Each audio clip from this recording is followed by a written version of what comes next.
प्रिय दर्शकों, नव वर्ष आप सबके लिए मंगलमय हो और हम ईश्वर से यही प्रार्थना करते हैं कि पूरे विश्व में शांति का वातावरण हो और हमारे राष्ट्र या देश के अंदर भी किसी भी प्रकार की अशांति न हो। सभी सौहार्द भाव से, मित्रता भाव से एक दूसरे के साथ मिलकर रहें और ऐसी कामना करते हैं कि सबके लिए यह नव वर्ष 2026 आप सबके लिए मंगलमय रहे। सबके परिवारों में सभी जन स्वस्थ रहें, एक दूसरे से प्रेम भाव बना रहे, हम किसी से भी ईर्ष्या या द्वेष न करें और हम अपने बच्चों को भी यही शिक्षा दें और अपने आप भी हम इन्हीं सिद्धांतों पर चलें। ऐसे हम ईश्वर से प्रार्थना करते हैं और सबके लिए कामना करते हैं। तो देखिए, हम श्रीमद् भगवद गीता के 14वें अध्याय का श्रवण कर रहे हैं। श्लोक संख्या 19 तक हम सुन चुके हैं। आज हम इस नव वर्ष की मंगलमय वेला में श्लोक संख्या 20 का श्रवण करेंगे, जिसमें भगवान कह रहे हैं कि देखिए, हम मनुष्य अपने इस शरीर में ही उलझे रहते हैं, अपने शरीर का अहंकार ही करते हैं। मैं सुंदर हूँ, मेरे पास धन है, मेरे पास वाहन है, मेरे पास अन्य शक्ति आदि, हम इन्हीं में उलझे रहते हैं। लेकिन जब व्यक्ति इन चीज़ों से ऊपर उठ जाता है, वह इन चीज़ों में उलझा नहीं रहता, वह उस परम सत्ता के महत्व को समझ लेता है कि हर व्यक्ति में उसी परमात्मा का अंश है। हम सभी जो भी चर और अचर वस्तुएं, जड़ और चेतन जितनी भी वस्तुएं हैं, वह सभी उसी परमात्मा का अंश है। जब हम यह समझ लेते हैं तो हमारा अहंकार दूर हो जाता है।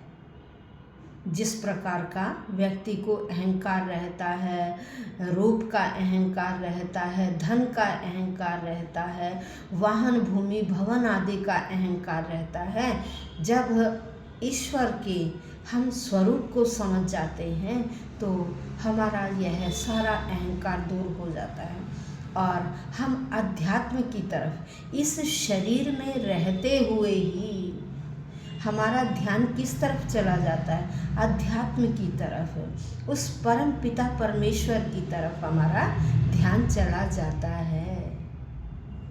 तो आइए, श्लोक संख्या 20 में यही बताया गया है। आइए सुनते हैं श्लोक संख्या 20।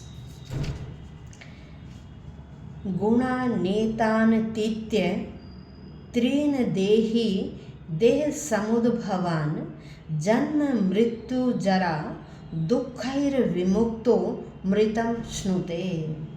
तो देखिए, गुणान एतान अतीत्य, कह रहे एतान गुणान अतीत्य, इन गुणों को, क्योंकि इस अध्याय के अंदर प्रकृति के 3 गुणों के बारे में ही सारी चर्चा की जा रही है, सत्व, रजस और तमस। कह रहे इन तीनों गुणों को अतीत्य लांघ कर मनुष्य जब इन तीनों गुणों को लांघ कर त्रीन इन तीनों को देही कौन है? हम देहधारी हैं, शरीरधारी मनुष्य जब इन तीनों गुणों को लांघ कर देहम समुद्भवान, कह रहे शरीर में उत्पन्न, जन्म मृत्यु जरा बुढ़ापा, भाई जन्म होता है, फिर मृत्यु, जन्म के बाद किशोरावस्था, फिर उसके बाद युवावस्था, फिर प्रौढ़ावस्था, फिर वृद्धावस्था। ये अवस्थाएं इस शरीर में आती हैं, आत्मा में ये अवस्थाएं नहीं आती। तो कह रहे हैं इस शरीर में ये जो अवस्थाएं हैं, जन्म है, मृत्यु है, बुढ़ापा है, इन अवस्थाओं से हम क्या होते हैं? दुखी होते हैं। इन अवस्थाओं में मनुष्य क्या होता है, इन अवस्थाओं को प्राप्त करके हम मनुष्य दुखी होते हैं। कह रहे इन दुखों से विमुक्त है, मुक्त होकर। कह रहे जब व्यक्ति जन्म, मृत्यु, बुढ़ापा, युवावस्था, किशोरावस्था, प्रौढ़ावस्था इन सब से विमुक्त हो जाता है, इनसे मुक्त हो जाता है, तो तब क्या होता है, अमृतम अश्नुते, तब हमें अमृता की प्राप्ति होती है, अमृत तत्व की प्राप्ति होती है, अमरता की प्राप्ति होता है। कि जब हम ये सारी चीज़ें छोड़ देते हैं, इस शरीर में रहते हुए ही जब हम ये सारी चीज़ें, दुख सुख, जन्म मृत्यु, अवस्थाएं और ये स्वभाव, रजस तमस सत्व, इन सब से परे होकर जब हम अध्यात्म की तरफ लग जाते हैं, तो वह उस समय हमें अमरता की प्राप्ति होती है। देखिए इस शरीर में भी हम अमरता प्राप्त कर सकते हैं, ज़रूरी नहीं है कि मरने के बाद ही हम अमरता को प्राप्त करें। हम इस शरीर में रहते हुए भी सारे अपने कर्तव्य करते हुए उस परम पिता परमात्मा की ओर ध्यान लगाएं, हर कार्य उन्हीं के सुपुर्द कर दें, उन्हीं को लक्षित करके हम कार्य करें, तो देखिए क्या होगा, हमें दुख में भी दुख की अनुभूति नहीं होगी। क्यों? क्योंकि हम अमृतत्व को प्राप्त हो गए हैं, हम कृष्ण भावना भावित हो गए हैं, न सुख में सुखी होते हैं न दुख में दुखी होते हैं, बिल्कुल सम रहते हैं। चाहे दुख आ जाए या सुख आ जाए, हम बिल्कुल सम रहेंगे, हमें किसी प्रकार का दुख नहीं होगा। तो तब उस समय क्या है कि हम इसी शरीर में अमरता को प्राप्त कर लेते हैं। वो कैसे? देखिए अमरता हमारे पास ही है, लेकिन वो कब आएगी? जब हम विचारों से अध्यात्म हो जाएंगे।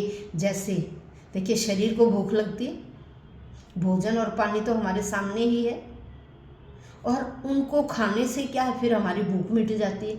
इसी तरह से अमरता भी हमारे सामने ही है, अमरता भी हमारे सामने ही है। वो हम कैसे प्राप्त करेंगे?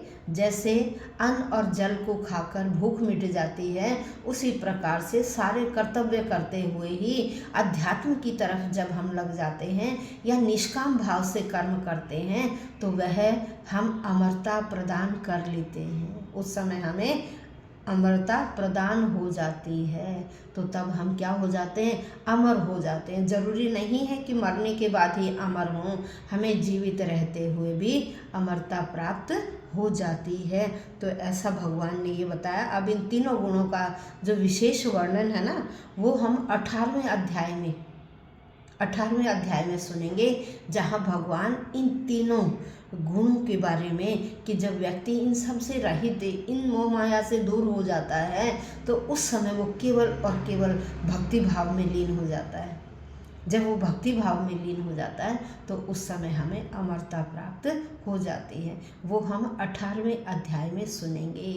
तो एक बार फिर दोबारा से आप सबके लिए नववर्ष की शुभकामनाएं। नववर्ष आप सबके लिए मंगलमय रहे और आप लोगों के बच्चे उन्नति करें, तरक्की करें, सबके स्वास्थ्य ठीक रहें और हर व्यक्ति के घर में कुशल मंगल रहे, ऐसा हम भगवान से प्रार्थना करते हैं। तो ओम नमः वासुदेवाय।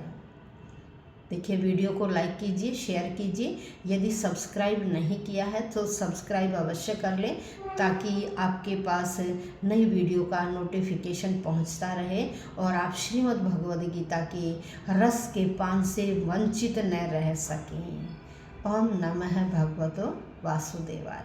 धन्यवाद।